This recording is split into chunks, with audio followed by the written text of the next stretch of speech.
এই ভাগবতী কথা শ্রীমন মহাপ্রভুর আত্মস্বরূপ, কলিযুগের একমাত্র সার। তাই মহামুনি সুখদেব গোস্বামী বলছেন, জন্মান্তরে পুণ্যম তদা ভাগবত লভে, শ্রীমদ ভাগবতী বার্তা সুরাণাম অতি দুর্লভা। জন্ম জন্মান্তরের সুকৃতির উদয় না হলে আমাদের এই ভাগবতী কথা শ্রবণের সুযোগ আসে না। তাই আমাদের বহু জন্মের পুণ্যের ফলে আমরা এই কথা শ্রবণের ব্রতী হয়েছি, বিশেষ একটি উদ্দেশ্য উপলক্ষ করে। এই গ্রামের অধিবাসী অশোক মণ্ডল শ্রীমৎ মহাপ্রভুর প্রেমধারা শ্রী শ্যামানন্দের ধারায় আশ্রিত। অনেক দিন ধরে তিনি আমার কাছে নিবেদন করেছেন যে একটু ভাগবতী কথা সকলের মঙ্গলার্থের জন্য আমি করাতে চাই। আমার ক্ষুদ্র সামর্থ্য সে অনুযায়ী তা সে আবেদন নিবেদন ভগবান তাদের শ্রবণ করেছেন। তাকে কৃপা করে তার পরিবার, তার পূর্বপুরুষের, তার পিতামাতা, পুত্রকন্যার সকলের মঙ্গলার্থের জন্য ভাগবত ভগবান তার গৃহে আগমন করেছেন। এই কলিযুগে সর্বোত্তম মহাযজ্ঞ বলছেন, পবিত্রং হি পবিত্রানাং মঙ্গলং হি মঙ্গলানাম, মঙ্গলম হি মঙ্গলানাম কৃষ্ণ প্রাপ্তিকরণ সাক্ষাৎ পরম পবিত্রং তম। এই ভাগবত মহাযজ্ঞ তার গৃহে অনুষ্ঠিত হয়েছেন। আমাদের অহস ভাগ্যের কথা যে ভাগবত মহাজ্ঞান যজ্ঞের দ্বারা এই কলিযুগে সর্বার্থভাবে সম্ভব হয়েছে। আমরা ধৈর্য ধরে সেই সমস্ত কথা শ্রবণ করব। প্রথমে আমি আপনাদের কাছে একটু নিবেদন করছি যে দেখুন, এই কথা ভগবানের কথা বলার মতো আমার পক্ষে সম্ভব নয়। আপনারা একটু নিজ সন্তান জ্ঞানে কৃপা করে ক্ষমা করবেন, কারণ আমার অনেক ভুল ভ্রান্ত হতে পারে। সেজন্য নিজ সন্তান জ্ঞানে ক্ষমা করবেন, কারণ এই ভগবানের কথা বলার মতো আমার সেরকম সঞ্চয় আমার হয়নি। তবু গুরু কৃপায় যেটুকু আমি অর্জন করেছি সেইটুকুই আমি আপনাদের কাছে বলার চেষ্টা করব। বলছেন, একদিন নৈমিষারণ্যে সুখদেব মুনি বসিয়াছেন বৈষ্ণবাসনে, শ্রোতাসনে বসিয়াছেন কত জ্ঞানী গুণী, ৮৮,০০০ বসিয়াছেন ঋষি আর মুনি। একে একে করে শ্লোক সুখদেব করিয়েছেন আলোচনা, তাহার মধ্যে একটি শ্লোক করিব বর্ণনা। শ্রীমৎ ভাগবত কথামৃত, যে যার শ্রীমৎ ভাগবত কথামৃত পরম মধুর, যে জন শ্রবণ করেন সে বড় চতুর। শ্রীমৎ ভাগবত কথামৃত যাহার কর্ণে যায়, পুনরায় তাহার নাহি মনুষ্য জন্ম হয়। ভাগবত কথামৃতম যে করেন কীর্তন, তাহার চরণে জানাই সহস্র প্রণাম। अनर्पित चरीन चिराग करुणा अवतीर्ण कलो, समर्पित उन्नत उज्ज्वल रसांश भक्ति श्रियम। हरिपुरट सुंदर दूती कदम्ब संदीपितः, सदा हृदय कंदरे स्फुरत श्री शचीनंदन।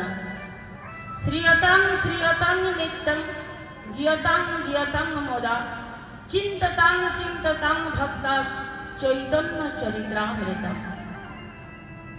বলছেন, হে ভক্তগণ, সদা সর্বদা চৈতন্য চরিত্রামৃত শ্রবণ করুন, কীর্তন করুন, গায়ন করুন, স্মরণ করুন।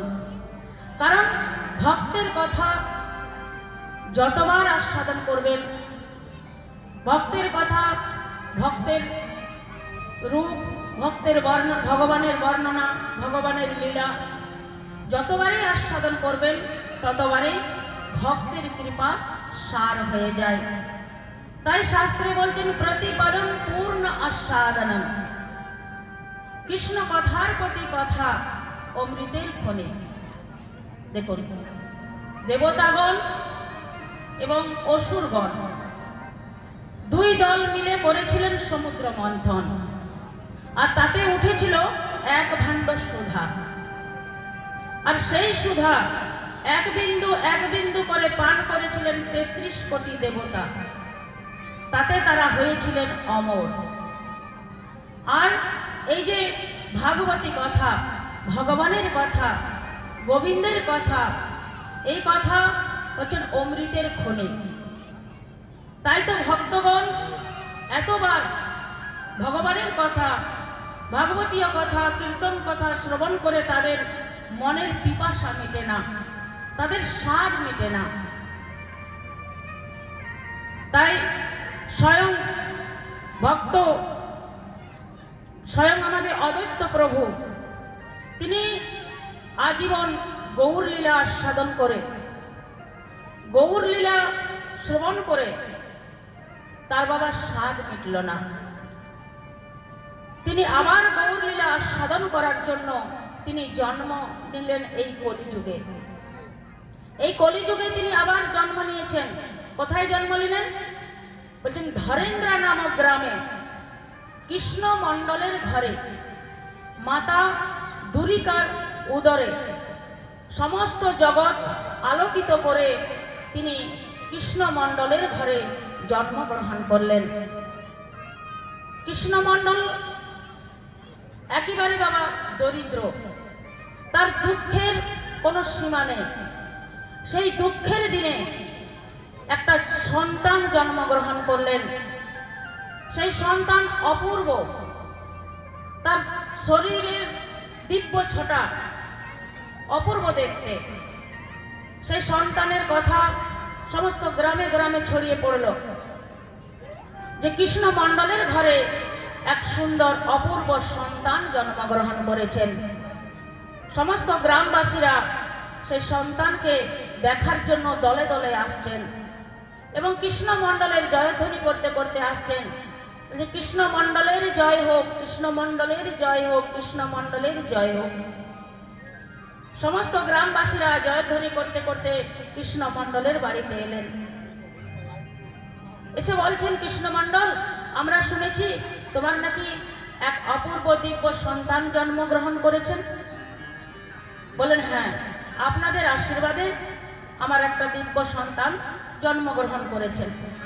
বলেন, আমরা দেখতে এসেছি।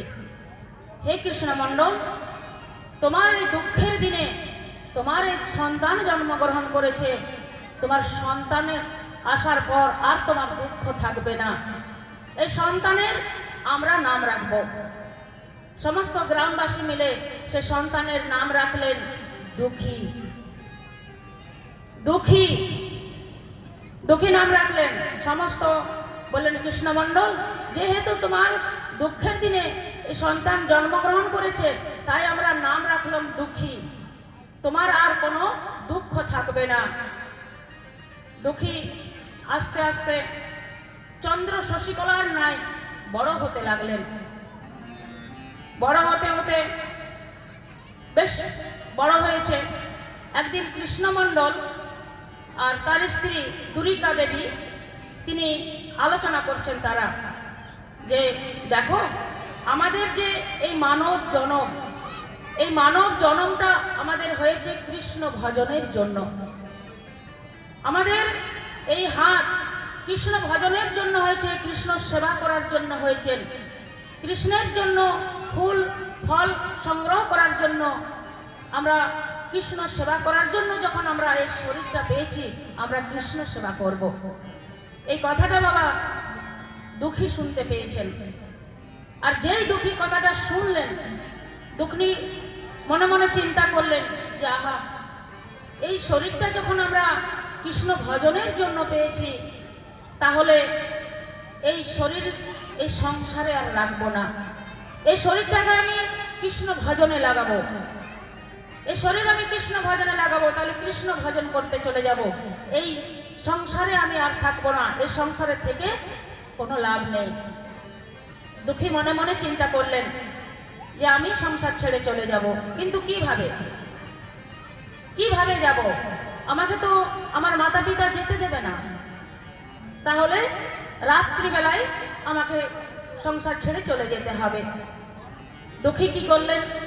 রাত্রিবেলায় মা বাবাকে প্রণাম করছেন, বলছেন মা পিতা তোমরা আমায় আশীর্বাদ করো, আমি তোমাদেরকে প্রণাম জানাচ্ছি, তোমরা আমায় আশীর্বাদ করো, আমি যেন আমার যেন কৃষ্ণ ভক্তি হয়, আমার যেন কৃষ্ণের দর্শন হয়। মা বাবাকে রাত্রিবেলায় প্রণাম জানিয়ে, ঘুমন্ত অবস্থায় তাদেরকে প্রণাম জানিয়ে আর দুঃখী বাড়ি ছেড়ে বার হয়ে গেলেন। বাড়ি ছেড়ে বার হয়ে গেলেন কোথায়? না নবদ্বীপের উদ্দেশ্যে। নবদ্বীপে যাবেন, কিন্তু নবদ্বীপ কোথায় জানে না, কিভাবে যেতে হবে সেটাও জানে না। তাহলে কি করবেন? রাস্তাতে যাকে পাচ্ছেন তাকে জিজ্ঞাসা করছেন, ওগো তোমরা কি একটু বলে দিতে পারো নবদ্বীপ কোথায়? তোমরা একটু বলে দিতে পারো নবদ্বীপ কোথায়? আমি কিভাবে নবদ্বীপ যাব? যাকে পাচ্ছেন তাকে জিজ্ঞাসা করছেন, যাকে পাচ্ছেন তাকে জিজ্ঞাসা করছেন। তারা সকলে বিরক্ত হয়ে বলছেন, এই ছেলে বারবার নবদ্বীপ নবদ্বীপ কেন করছিস? ভিক্ষা নিতে হলে ভিক্ষা নে, আর এখান থেকে যা, বারবার নবদ্বীপ নবদ্বীপ করছিস। বলেন ওগো তোমরা কি আমায় ভিখারি ভেবেছ? তবে হ্যাঁ ভিখারি বটে, তবে কিসের ভিখারি জানো? আমি এই জড় জগতের ভিখারি নয়, আমি এই জড় জগতের ভিখারি নয়। আমাকে যদি তোমরা ভিক্ষা দিতে চাও তাহলে কৃপা করে একটু আমায় কৃষ্ণ ভক্তি ভিক্ষা দাও, একটু কৃষ্ণ ভক্তি ভিক্ষা দাও। আমি আর কিছু চাই না, আমাকে একটু কৃপা করে কৃষ্ণ ভক্তি ভিক্ষা দাও। এই বলে দুঃখী কাঁদতে কাঁদতে চলে যাচ্ছে। যেতে যেতে যেতে যেতে কালনায় গিয়ে পৌঁছালেন। কালনায় গিয়ে হৃদয় চৈতন্য বাবাজির চরণে গিয়ে প্রণাম করছেন, গুরুদেব গুরুদেব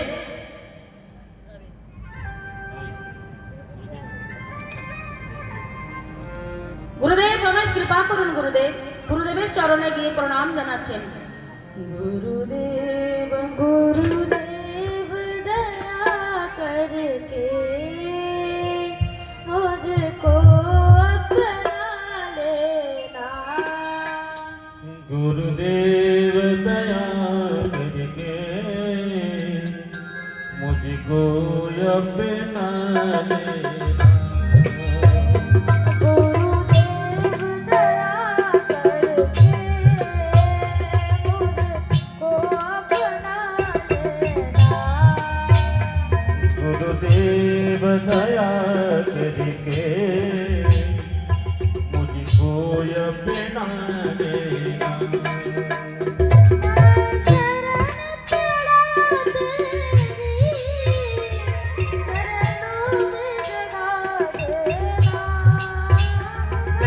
शरण पड़ा तेरी चरणों में जगा देना, गुरुदेव दया करके मुझको अपना लेना, गुरुदेव दया करके मुझको अपना लेना।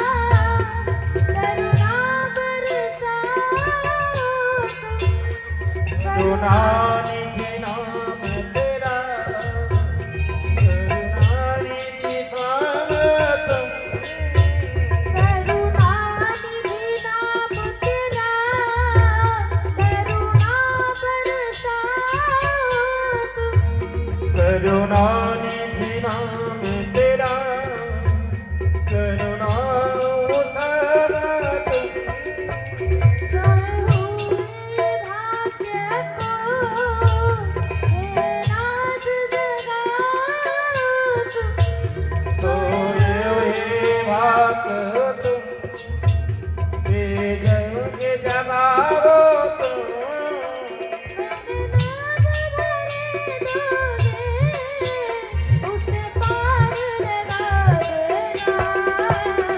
गुरुदेव दया करके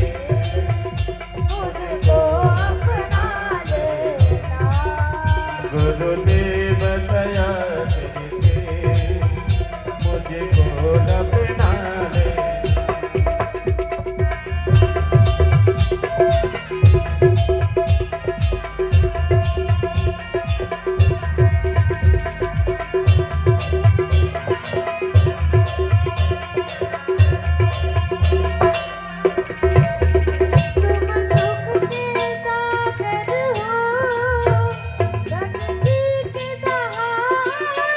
तुम सुख के सागर हो तुम भक्ति के सहारे हो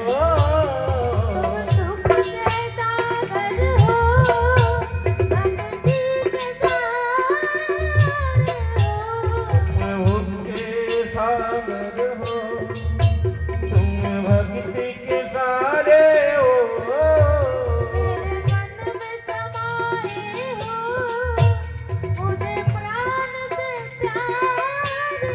मन में समाये हो मेरे मन से प्यारे हो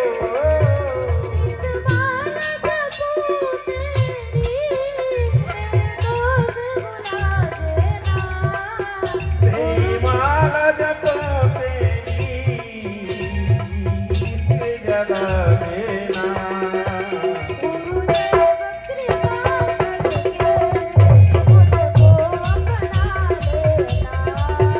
गुरुदेव दया करके मुझको अपना लेना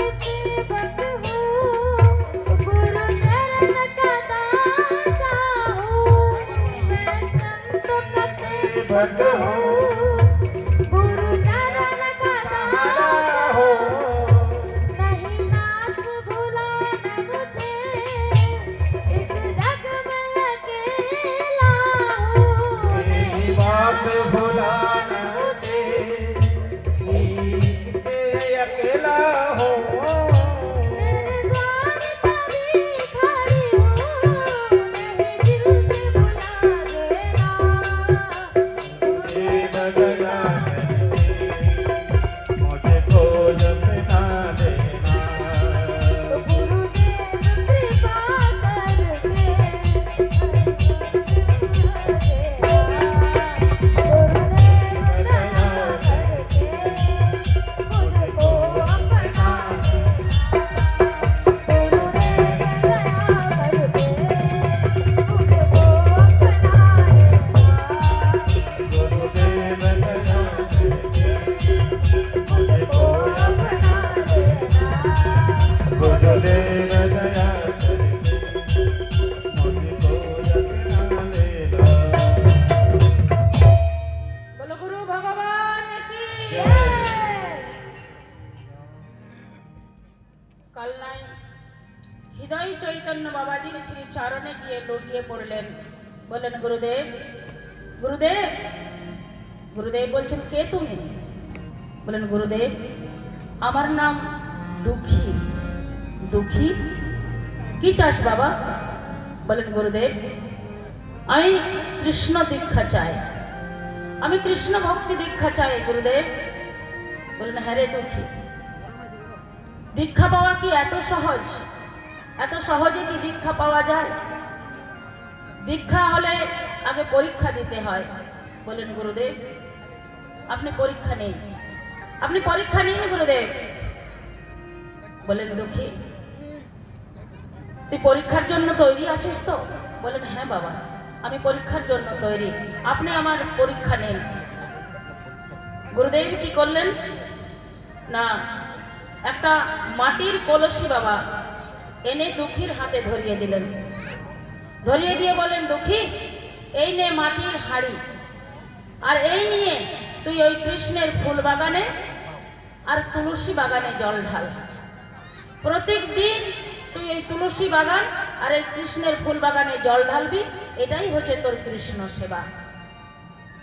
দুঃখী মাটির কলসিটা বুকে ধারণ করে বলছেন, ওগো মাটির কলসি, ওগো মাটির কলসি, তুমি আমায় কৃপা করো, তুমি আমায় কৃপা করো, আমি যেন গুরু ভক্তি অর্জন করতে পারি, আমি যেন কৃষ্ণ ভজন করতে পারি, আমি যেন কৃষ্ণ ভক্তি লাভ করতে পারি, আমি যেন কৃষ্ণের দেখা পাই। মাটির হাড়ি ধরে আর ওই হাড়িটা ধরে দুঃখী কাঁদছেন।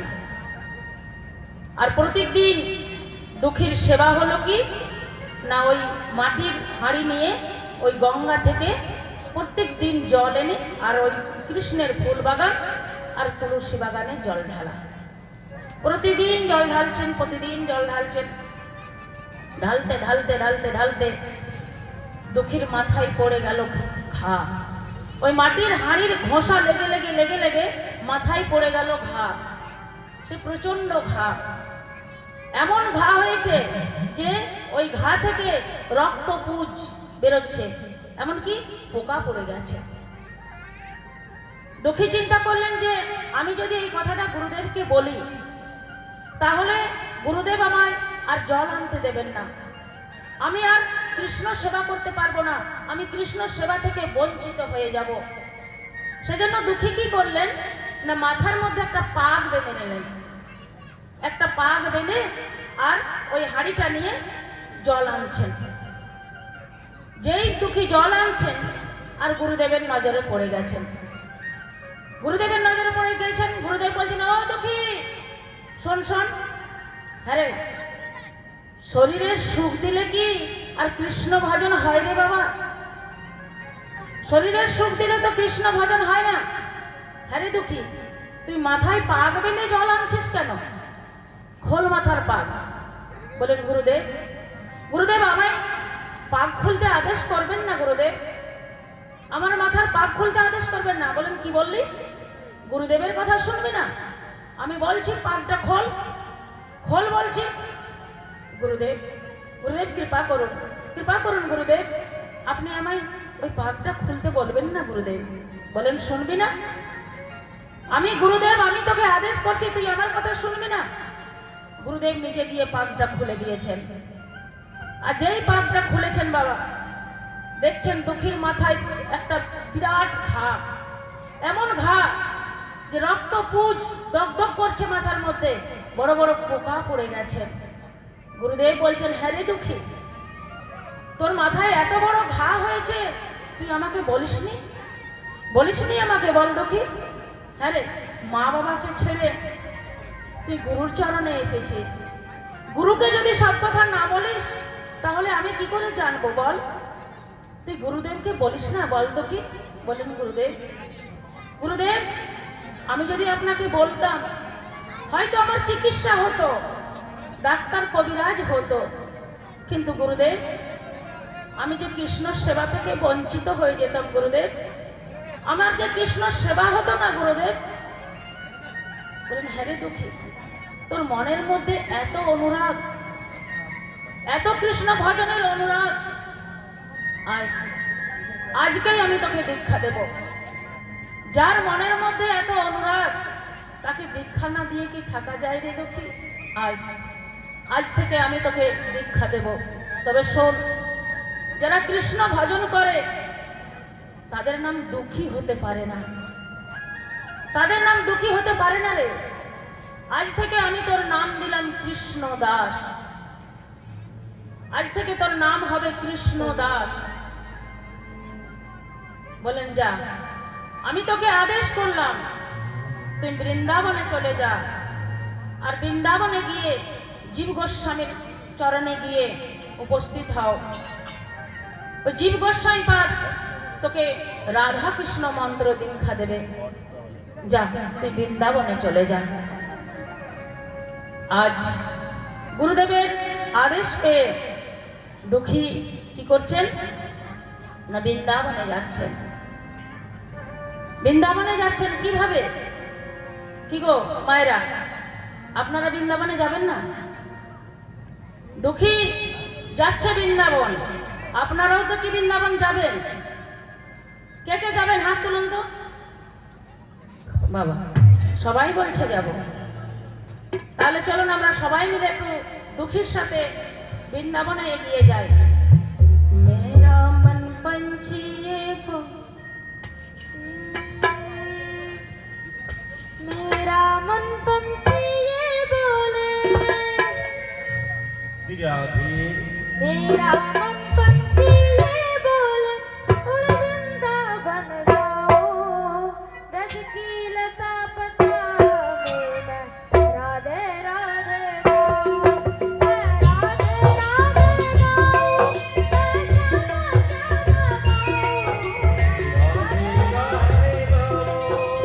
श्यामा श्यामा गाऊं। मेरा मन पंछी ये बोले,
আজ দুঃখী কৃষ্ণদাস কৃষ্ণদাস আমার বৃন্দাবনে প্রবেশ করলেন। বৃন্দাবনে প্রবেশ করে বৃন্দাবনে গিয়ে জীব গোস্বামীর চরণে গিয়ে প্রণাম করে বলছেন, গুরুদেব গুরুদেব আপনার চরণে প্রণাম। গুরুদেব বলছেন, কে তুমি? বললেন, আমার নাম দুঃখী কৃষ্ণদাস। বললেন, দুঃখী কৃষ্ণদাস? হ্যাঁ রে, দুঃখী কৃষ্ণদাস কি করে হতে পারে? দুঃখী কৃষ্ণদাস তো হতে পারে না। বলেন, গুরুদেব আমার অরিজিনাল নাম হচ্ছে দুঃখী, আর আমার গুরুদেব নাম দিয়েছেন কৃষ্ণদাস। বলেন, গুরুদেব নাম দিয়েছে কৃষ্ণদাস? বলছেন, হ্যাঁ গুরুদেব। তোর গুরুদেবের নাম কি? বললেন, আমার গুরুদেবের নাম হচ্ছেন হৃদয় চৈতন্য বাবাজি মহারাজ। গুরুদেব চমকে উঠে বললেন, এই কে, কোথায় আছিস? যা যা তাড়াতাড়ি করে কৃষ্ণ দাসের জন্য একটু প্রসাদের ব্যবস্থা কর, একটু প্রসাদের ব্যবস্থা কর। দুঃখী কৃষ্ণদাস বলছেন, গুরুদেব আপনি আমার গুরুদেবের নাম শুনে এরকম চমকে উঠলেন কেন? বলেন, চমকে উঠবো না, চমকে উঠবো না। জানিস তোর গুরুদেব কে? বলেন, কে গুরুদেব? বলেন, তোর গুরুদেব হৃদয় চৈতন্য নামটা কেন হয়েছে জানিস? বলেন, কেন গুরুদেব?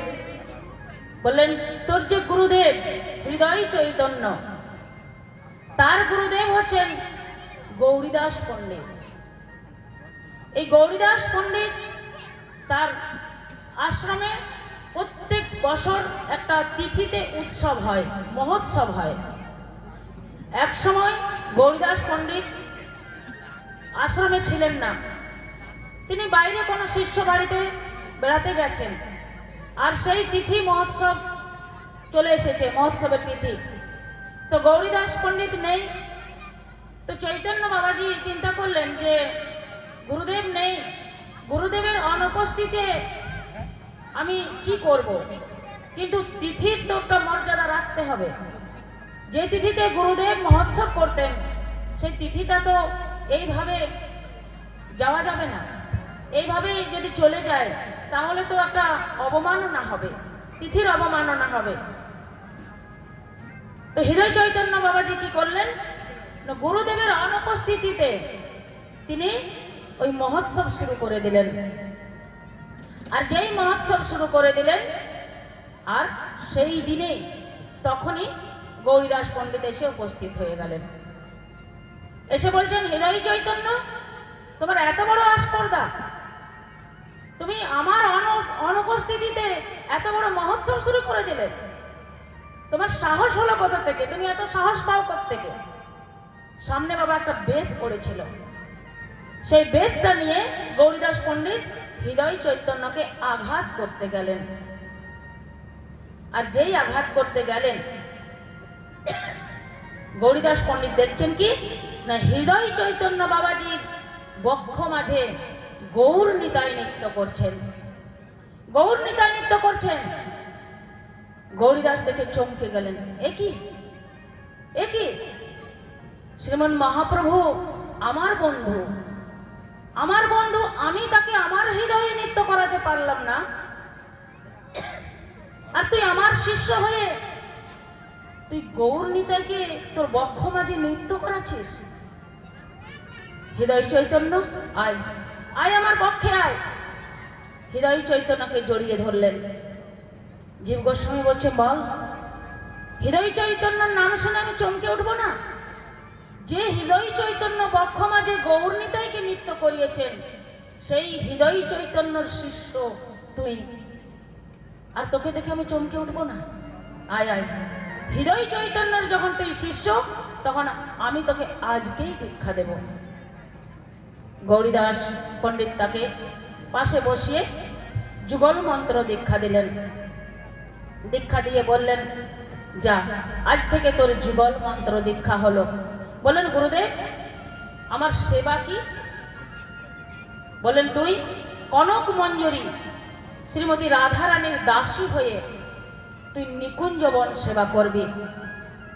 বললেন, গুরুদেব আমি কি সেবা করব? গুরুদেব কি করলেন জানেন? একটা ঝাঁটা এনে আর দুঃখী কৃষ্ণ দাসের হাতে ধরিয়ে দিলেন। দুঃখী কৃষ্ণ দাসের হাতে ধরিয়ে দিয়ে বলছেন, এই হলো তোর সেবা, এই ঝাঁটা নিয়ে তুই সমস্ত নিকুঞ্জবন ঝাঁট দিবি, এটাই তোর সেবা। শ্রীমতী রাধারানী কনক মঞ্জরী দাসী হয়ে তুই নিকুঞ্জবন ঝাঁট দে। নিকুঞ্জবন দুঃখী ঝাঁট দিতে চলে গেলেন। ঝাঁট দিচ্ছেন, সমস্ত নিকুঞ্জবন ঝাঁট দিচ্ছেন। আর রাধা নাম কিভাবে ঝাঁট দিচ্ছেন? রাধা নাম করতে করতে ঝাঁট দিচ্ছেন। রাধা নাম করতে করতে।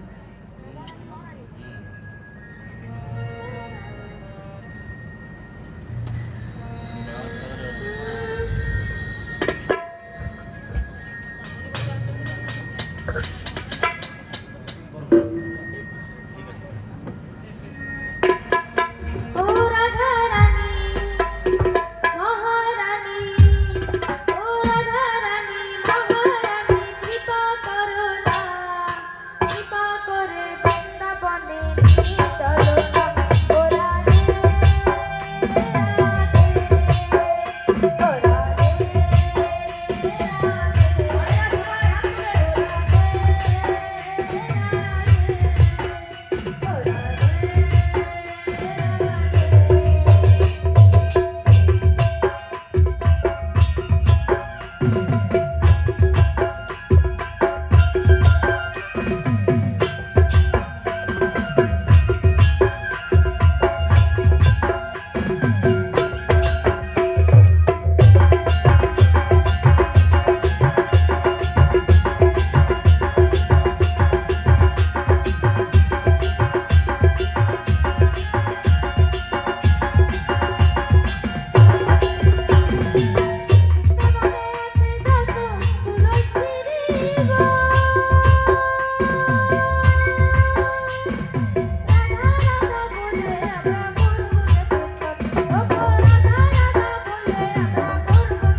জয় হো।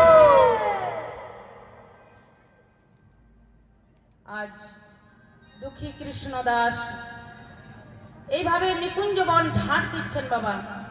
আর ঝাঁট দিতে দিতে ওই ঝাঁটাটাকে একবার করে কক্ষে চেপে ধরছেন, আর চেপে ধরে বলছেন, ওরে ঝাঁটা। দেখুন, দুঃখী কৃষ্ণ দাস নবদ্বীপে কি পেয়েছিলেন? কালনাতে মাটির কলসি। আর বৃন্দাবনে এসে কি পেলেন? না, ঝাঁটা। সেই ঝাঁটাটা বক্ষে ধারণ করে আর কাঁদছেন আর বলছেন, ওরে ঝাঁটা, তুই কৃপা করিস, তুই কৃপা করিস ঝাঁটা, আমি যেন রাধা কৃষ্ণের দর্শন পাই, আমি যেন রাধা কৃষ্ণের দর্শন পাই। এইভাবে দুঃখী কৃষ্ণ দাস ওই ঝাঁটাটা বক্ষে একবার করে জড়িয়ে ধরছেন আর একবার করে ঝাঁট দিচ্ছেন আর রাধা নাম করছেন। রাধা নাম করতে করতে সমস্ত নিকুঞ্জ বন ঝাঁট দিচ্ছেন, প্রত্যেক দিন ঝাঁট দিচ্ছেন, আজকেও ঝাঁট দিচ্ছেন। আজ হঠাৎ কি হয়েছে না, সমস্ত নিকুঞ্জ বন ঝাঁট দেওয়ার পরে দেখছেন একটা কোণার মধ্যে একটা কিছু জলজল করছে। তিনি চিন্তা করলেন যে এইটা কি জিনিস, কিসের জন্য এটা জলজল করছে। দুঃখী কৃষ্ণ দাস কি করলেন? সামনে গিয়েছেন। সামনে গিয়ে দেখছেন কি, যে একটা হীরা মানিক মুক্ত খচিত একটা নূপুর পড়ে আছে। সেই নূপুর পড়ে আছে। সেই কৃষ্ণদাস চিন্তা করছেন যে এই নূপুরটা মনে হয় কোনো বড় লোকের বা কোনো ধনী ব্যক্তির হবে, কারণ হীরা মানিক মুক্ত খচিত নূপুর তো সাধারণ মানুষের হতে পারে না, এ কোনো বড় মানুষের ধনী ব্যক্তির হবে। তাহলে এই নূপুর তো অনেক মূল্যবান নূপুর, এই নূপুরটা কি আমি কুড়িয়ে নেব? আবার চিন্তা করছেন, না না, নূপুরটা যদি আমি কুড়িয়ে নিই তাহলে তো আমার লোভ হয়ে যাবে, আর লোভ হলেই তো পাপ, আর তাহলে তো আমার আর কৃষ্ণ ভজন হবে না, আমি কৃষ্ণ ভজন থেকে বঞ্চিত হয়ে যাব। না না, আমি নূপুরটা নেব না। তাহলে কি করব? তাহলে এই নূপুরটা যদি অন্য কেউ নিয়ে চলে যায়, তাহলে এই নূপুরটা যার নূপুর সে তো পাবে না। তাহলে কি করি? এই নূপুরটা কুড়িয়ে নিয়ে আমি গুরুদেবের কাছে রেখে দেব, তাহলে যার নূপুর সে উপযুক্ত প্রমাণ দিয়ে আর নূপুরটা নিয়ে চলে যাবে। এই মনে করে কৃষ্ণদাস কি করলেন? ওই নূপুরটা কুড়োলেন। আর যেই নূপুরটা কুড়িয়েছেন বাবা, আর সেই নূপুরের স্পর্শে তার সমস্ত শরীর কম্পন দিয়ে উঠল, তার শিরা উপশিরা একেবারে মানে দগ্ধভূত হয়ে গেল, সমস্ত শরীর রোমাঞ্চক হয়ে গেল। দুঃখী কৃষ্ণদাস চিন্তা করছেন, এই কি, এই নূপুর স্পর্শ করার সঙ্গে সঙ্গে আমার সমস্ত শরীর এরকম কম্পন দিয়ে উঠছে কেন? তাহলে এই নূপুর তো কোনো সাধারণ নূপুর হতে পারে না, এই নূপুর মনে হয় কোনো পরম ভক্তের নূপুর, পরম ভক্ত। তাছাড়া এই নূপুর স্পর্শ করলে এরকম কম্পন দিয়ে উঠবে না। সেই নূপুরটা নিয়ে কৃষ্ণদাস বাবাজি কি করলেন? এক কোনায় বসে আছেন, নূপুরটা হাতে নিয়ে আর চিন্তা করছেন যে নূপুরটা কার, কার হতে পারে এই নূপুর?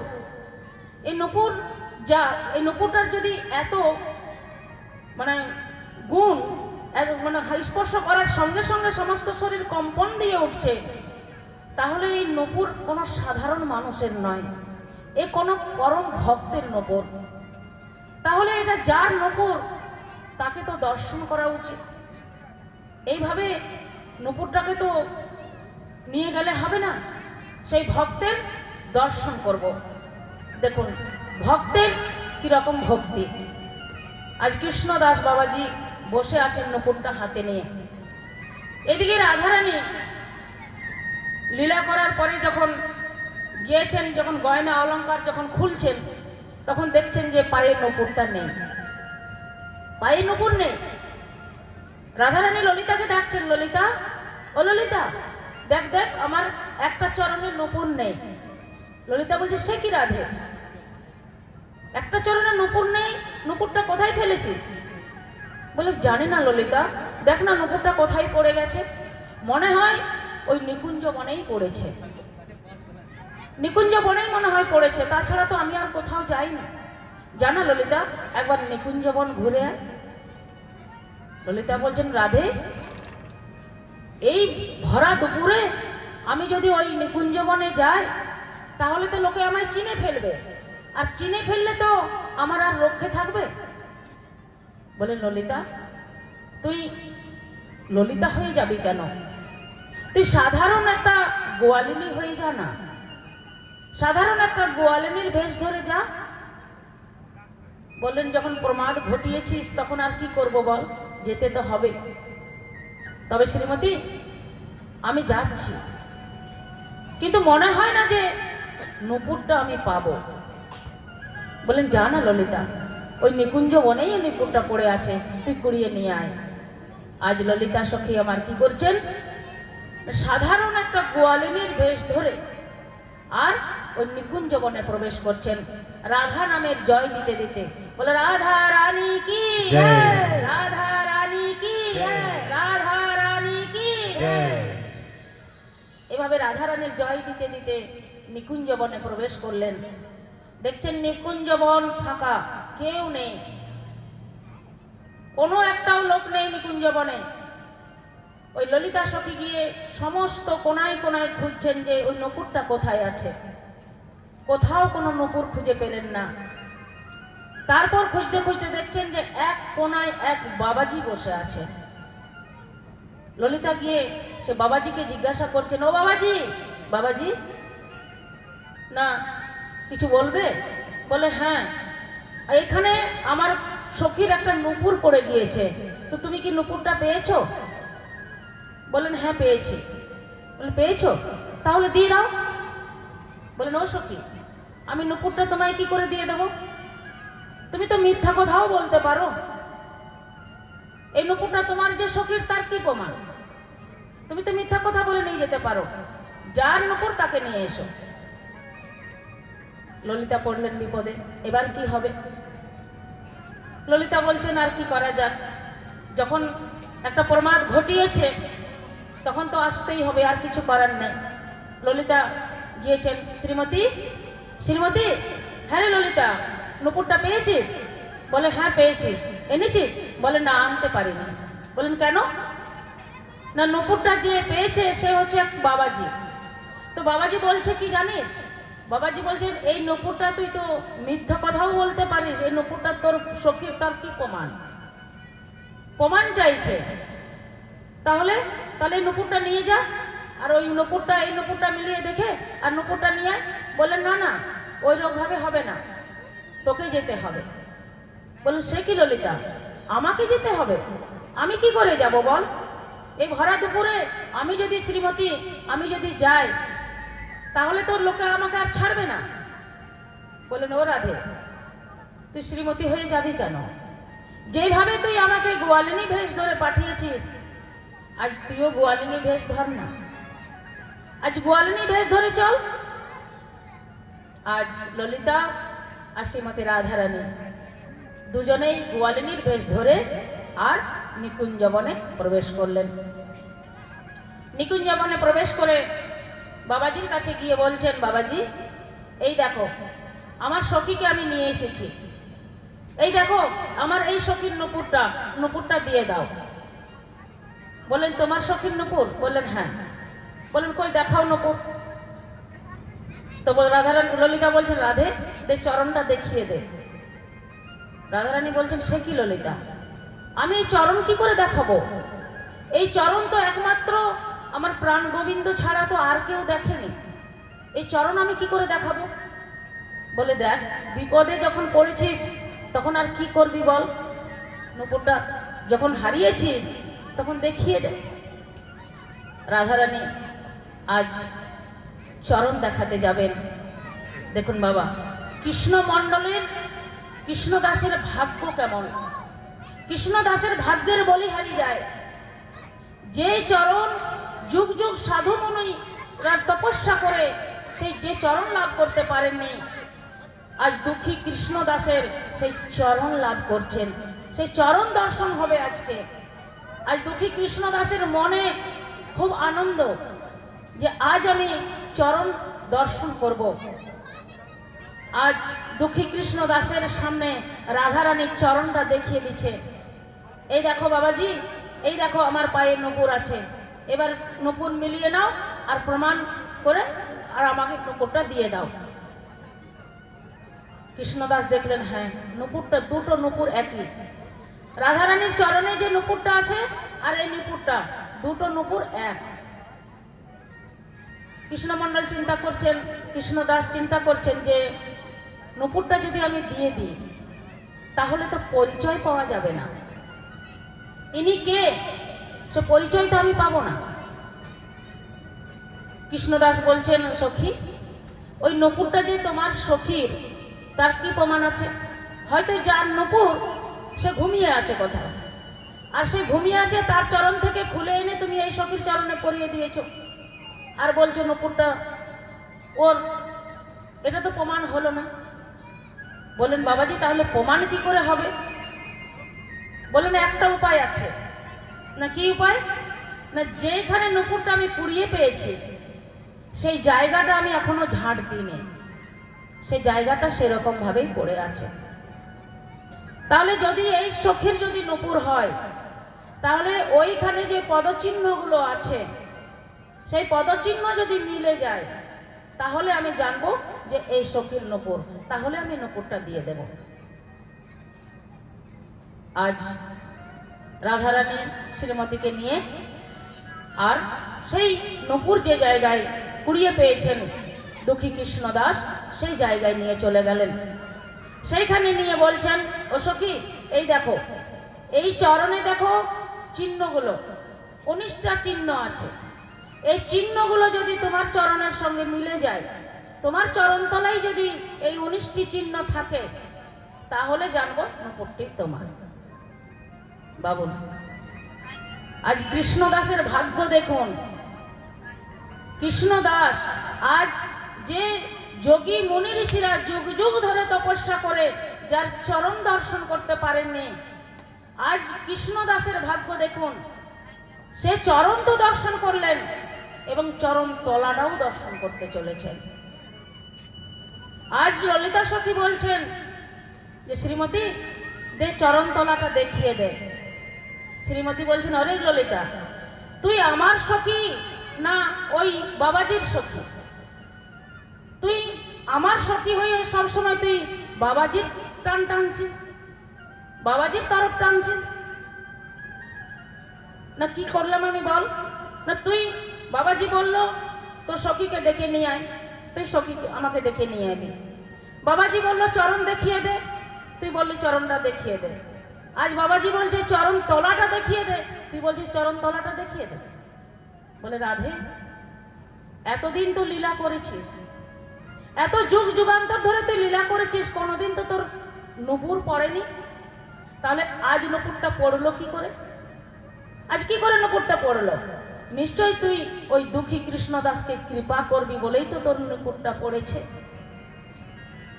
আজ কৃষ্ণদাসকে কৃপা করার জন্য নূপুরটা পড়েছে। তো নূপুরটা যখন তুই ফেলেছিস তখন তুই কৃপাটা কর, কৃপা কর। আজ দুঃখী কৃষ্ণদাসকে রাধারানীর চরণ তলাটা দেখিয়ে দিচ্ছে। চরণ তলাটা দেখিয়ে দিলেন। কৃষ্ণদাস দেখলেন যে হ্যাঁ ইনি হচ্ছেন শ্রীমতী রাধারানী, কারণ তার চরণের সঙ্গে চরণ যে চিহ্ন ছিল সে চিহ্নর সঙ্গে সব মিলে গেল। বলেন ইনি হলেন প্রকৃত রাধারানী। কৃষ্ণদাস কাঁদতে কাঁদতে জোড়হাত করে বলছেন রাধে, তুমি যখন পরিচয় দিলে, তুমি স্বয়ং রাধারানী, তুমি স্বয়ং রাধারানী হয়ে এসেছো, পরিচয় যখন দিলে রাধে, তখন একবার স্বরূপটা দেখাও, একবার স্বরূপটা দেখাও। রাধারানী বলছে ললিতা দেখ দেখ, এবার কি বলছে? এবার বলছে স্বরূপ দেখা। ললিতা বলছেন কি করবি বল, প্রমাদ যখন ঘটিয়েছিস তখন স্বরূপটাও তোকে দেখাতে হবে। ভক্তের বশ ভগবান, ভক্ত যা চাইবেন ভক্তর মনোবাসনা পূর্ণ করতেই হবে। আজ ভক্তের মনে বাসনা হয়েছে তোর স্বরূপ দেখা, তোকে স্বরূপ দেখাতে হবে, তুই স্বরূপ দেখা। আজ রাধারানী বাধ্য হয়ে ভক্তের ভক্তিতে বাবা আজ নিজের স্বরূপ দেখালেন। বলো রাধা রানী কি। এভাবে স্বরূপ দেখিয়ে দিলেন দুঃখী কৃষ্ণদাস। দর্শন করলেন রাধা রানীকে, দর্শন করে বলছেন, রাধে, যখন দর্শন দিলে, যখন তুমি আমায় কৃপা করলে, তখন আরেকটু কৃপা করে দাও, আরেকটু কৃপা করে দাও। বলো কৃষ্ণদাস, তুমি আর কি কৃপা চাও? বলে, রাধে, আজ তোমার প্রাণবধূকে একবার ডাকো, তোমার প্রাণবধূকে পাশে নাও, আজ আমায় যুগল দর্শন করিয়ে দাও রাধে, এইটুকু তুমি কৃপা করে দাও, এইটুকু তুমি কৃপা করে দাও রাধে। গোবিন্দ আমার ভক্তের মনোবাসনা বুঝতে পারলেন, আর গোবিন্দ মুরলী নিয়ে এসে পাশে দাঁড়ালেন। আজ কৃষ্ণ দাস দু নয়ন ধরে আজ যুগল দর্শন করলেন, যুগল দর্শন করলেন। যুগল দর্শন করে নূপুরটি দিয়ে দিচ্ছেন। নূপুরটি যখন দিয়ে দিচ্ছেন, তখন ললিতা বলছেন, ওরে কৃষ্ণদাস, এইভাবে কেউ নূপুরটা দিয়ে দেয়? সাক্ষাৎ রাধারানীকে সামনে পেয়ে তুই এইভাবে হাতে নূপুরটা দিয়ে দিচ্ছিস? দে না, ও চরণে পরিয়ে দে, চরণে পরিয়ে দে।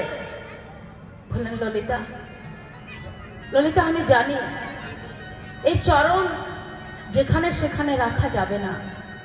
রাধারানীর চরণ খুব কোমল চরণ, সোনার বেদি ছাড়া এই চরণ কোথাও রাখা যায় না।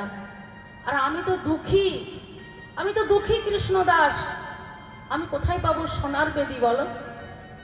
আমি কোথায় সোনার বেদি পাবো? এই চরণ আমি কোথায় রাখবো? সেজন্য তো আমি নূপুরটা দিয়ে দিচ্ছি। বললেন, ওরে, যে চরণের স্পর্শে তোর দেহ সোনা হয়েছে, তোর দেহটা সোনা হয়ে গেছে, তোর আর দেহর মধ্যে কোনো লোভ মোহ বাসনা কিছু নেই, সমস্ত দেহটা তোমার আজ সোনা হয়ে গেছে, তুমি আজ এই রাধারানীর চরণে নূপুরটা পরিয়ে দাও। আজ কৃষ্ণদাস কি করলেন? রাধারানীর চরণটা হৃদয়ের মাঝে রেখে আর নূপুরটা পরিয়ে দিলেন। নূপুরটা যখন পরিয়ে দিলেন, ওই নূপুরটা নিয়ে রাধারানী ওই কৃষ্ণদাসের কপালে স্পর্শ করিয়ে দিলেন, স্পর্শ করিয়ে দিলেন। আর ওই নূপুরটা স্পর্শ যেই না করে দিলেন, একটা তিলক অঙ্কিত হয়ে গেল। সেই তিলক জলজল করতে লাগলো। এই তিলকটার নামই হচ্ছে বাবা নূপুর তিলক। রাধারানী স্বয়ং দিয়েছিলেন এই কৃষ্ণদাসকে, নিজের হাতে করে নূপুরটা দিয়েছিলেন, তিলকটা জলজল করে নূপুরটা জলজল করছে। আজ ললিতা বলছেন, কৃষ্ণদাস, এইভাবে আমার রাধারানীকে শ্যামসুন্দর খুশি করতেন। শ্যামসুন্দর আমার ওই রাধারানীকে নূপুর পরিয়ে দিয়ে রাধারানীকে আনন্দ দিতেন। রাধারানীর চরণে আলতা পরিয়ে দিয়ে আমার শ্যামসুন্দর আনন্দ দিতেন রাধারানীকে। তো তুমি আজ সেই আনন্দ দিলে রাধারানীকে, তুমি নিজের হাতে যে নূপুরটা পরিয়ে দিলে, এই নূপুরটা পরিয়ে দিয়ে যে আনন্দ দিলে, এই আনন্দটা আমার শ্যামসুন্দরও রাধারানীকে দিত। তাই তোমার আজ থেকে নাম হলো শ্যামানন্দ। আজ থেকে তোমার নাম শ্যামানন্দ। বলো শ্যামানন্দ প্রভু কি। আজ থেকে তোমার নাম শ্যামানন্দ, আজ থেকে তোমার নাম দুঃখী কৃষ্ণদাস নয়। এদিকে কি হলো বাবা? সমস্ত জায়গায় প্রচার হয়ে গেল যে দুঃখী কৃষ্ণদাস রাধারানীর নূপুর কুড়িয়ে পেয়েছিল, আর তার জন্য তাকে রাধারানী তিলক করিয়ে দিয়েছে, নিজের হাতে তিলক করিয়ে দিয়েছেন। সমস্ত জায়গায় সংবাদটা ছড়িয়ে গেছেন। এক ভক্ত গিয়ে হৃদয় চৈতন্য বাবাজিকে গিয়ে বলছেন যে, হৃদয় চৈতন্য বাবাজি, আপনার সব শিষ্য ভালো, কিন্তু একটা শিষ্যের জন্য আপনার মান সম্মান সব গেল। বলেন, কে সে শিষ্য? বলেন, ওই যে দুঃখী কৃষ্ণদাস, যাকে আপনি বৃন্দাবনে পাঠিয়েছেন। বলেন, কি করেছে দুঃখী কৃষ্ণদাস? বলেন, কি করেননি সেটা বলুন। সমস্ত জায়গায় প্রচার করে বেড়াচ্ছে সে নাকি রাধারানীর দর্শন পেয়েছে, রাধারানী নাকি তাকে তিলক করিয়ে দিয়েছে। আপনার তিলক মুছে ফেলে দিয়েছে। আপনার যে রচিত তিলক, সে তিলক আর নেই, সে অন্য তিলক রচিত করেছে। আপনার তিলক মুছে ফেলে দিয়েছে। বলেন তাই? এত বড় স্পর্ধা যে আমার রচিত তিলক মুছে দিয়ে অন্য তিলক রচনা করেছে। আমি আজই বৃন্দাবনে যাব। আজ হৃদয় চৈতন্য বাবাজি বৃন্দাবনে গেলেন। জীব গোস্বামীর ওখানে গিয়ে উপস্থিত হলেন। গিয়ে ডাকছেন, কৃষ্ণদাস, কৃষ্ণদাস, কোথায় কৃষ্ণদাস? গুরুদেব, গুরুদেব আমি এইখানে গুরুদেব। আরে কৃষ্ণদাস, তোমাকে তো আমি এই তিলক দিইনি, তুমি এই তিলক পেলে কোথা থেকে? বলেন গুরুদেব, এই তিলক আমায় স্বয়ং রাধারানী দিয়েছে। চুপ করো, মিথ্যাবাদী, মিথ্যা কথা বলো। গুরুদেবকে, গুরুদেবের কাছে মিথ্যা কথা, গুরুদেবের কাছে প্রতারণা। তুমি তিলক মুছে ফেলো, এখনই তিলক মুছে ফেলো। গুরুদেব আমায় আদেশ দেবেন না গুরুদেব, তিলক আমার সত্যি রাধারানী দিয়েছেন। বলেন মিথ্যা কথা বলার জায়গা পাওনি, রাধারানী তোমায় তিলক দিয়েছে। বলেন গুরুদেব আপনি বিশ্বাস করুন গুরুদেব, আমি মিথ্যা কথা বলিনি গুরুদেব। বলেন তিলক মোচ, আমি বলছি তিলকটা মোচ। বারবার দুঃখী কৃষ্ণদাস তিলক মুছতে যাচ্ছেন, কিন্তু তিলক মোছা যাচ্ছে না। যতবার তিলক মুছছেন ততবার তিলক জল জল করে উঠছেন। হৃদয় চৈতন্য বাবাজি বললেন, এ কি তিলক, তোকে আমি মুছতে বলেছি, তুই তিলক মুছছিস না কেন? বাবাজি মোছা যাচ্ছে না গুরুদেব, অনেক চেষ্টা করছি কিন্তু মুছতে পারছি না। বলে পারছিস না, আয় আমি মুছে দিচ্ছি।